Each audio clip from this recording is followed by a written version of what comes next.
Hola, ¿qué tal? Mi nombre es Brian Alan Huerta Silva, estudiante del Tecnológico Nacional de México, Campus Perote. En esta ocasión traigo los temas de la cuarta unidad de termodinámica que lleva por nombre componentes del equilibrio de un sistema. Para empezar, hablaremos de uno de los temas que es base para entender esta unidad, que es las propiedades de los líquidos.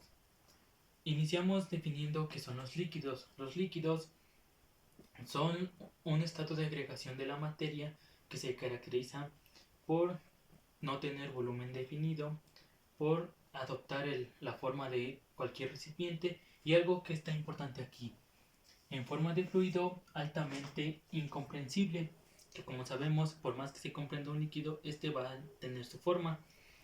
Iniciamos con las propiedades, las cuales son viscosidad, que es la capacidad que tiene de retener algo, el líquido; la fluidez, que se entiende como la acción o la ventaja que tiene un líquido de poder atravesar orificios ya sea muy pequeños o muy grandes. Tenemos la presión de vapor, que es el equilibrio que hay entre una fase líquida y que esta va a depender de la temperatura.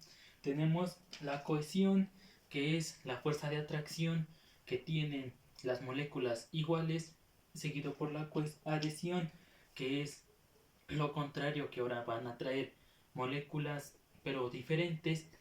Tenemos la tensión superficial, que es la fuerza que se manifiesta en la superficie de un líquido. Y por último tenemos la capilaridad, que es la facilidad que tiene un líquido de poder fluir o subir por tubos de diámetros muy pequeños.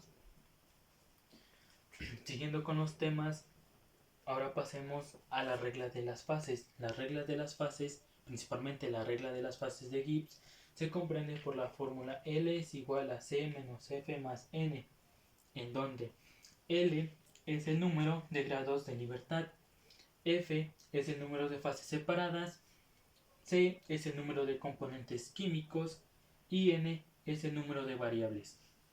Y ahora pasaremos al tema número 3, que es equilibrio de fases en un sistema. Para esto hablaremos de los diagramas de fases. Estos diagramas de fases sirven principalmente para obtener un mayor orden de la información que se va a analizar.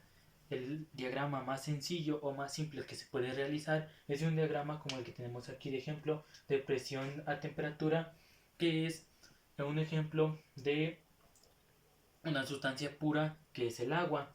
Tenemos aquí que las fases o las líneas punteadas son las que definen los puntos de mayor volumen, ya pueden ser los puntos críticos o los puntos triples. Tenemos que las líneas verdes son las que marcan los grados de congelación o las fases de congelación. Tenemos que la fase azul es la que marca la fase de ebullición. Tenemos en este diagrama una fase sólida, una fase líquida, una fase gaseosa. Tenemos la temperatura crítica y la presión crítica. De esto tenemos también el punto crítico y el punto triple. Y ahora estamos de regreso y ahora sigue el tema 4, que es la ecuación de Clausius-Clapeyron, que es la relación de Clausius-Clapeyron, que se entiende o que se ha ido entendiendo a lo largo de los años como la caracterización que va a tener la transición de una fase entre dos estados de la materia.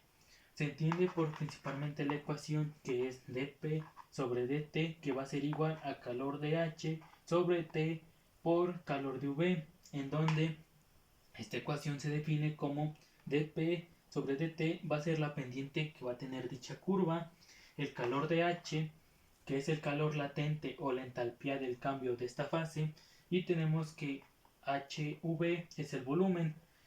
Como podemos observar, este triangulito siempre se utiliza para definir el calor, ya que no encontraron otra forma o una letra que define el calor, utilizaron este triangulito. Principalmente esta ecuación de Clausius-Clapeyron se utiliza para medir la transición que va a tener, por ejemplo, se utiliza principalmente cuando un patinador, para medir qué tanta transición o qué tanto porcentaje de va a patinar sobre el hielo. Y por último, llegamos al tema 5, que es transición de las fases. En esta ocasión, la transición de las fases se entiende que sobre un sistema termodinámico se va a comprender que si va a pasar de una fase a otra. Aquí podemos dar ejemplos como los cambios de estados que tenemos de sólido a líquido, de sólido a gaseoso, de gaseoso a líquido, ¿sí? Que va a pasar de una a otra. Tenemos también la transformación eutéctica, tenemos también la transición que va a tener las fases ferromagnéticas y paramagnéticas, y tenemos por último la condensación de Bose-Einstein, que también cambia de fase, y gracias a esto se pueden definir muchas cosas. Bueno, esto sería todo, espero que les haya gustado, nos vemos para la próxima, gracias.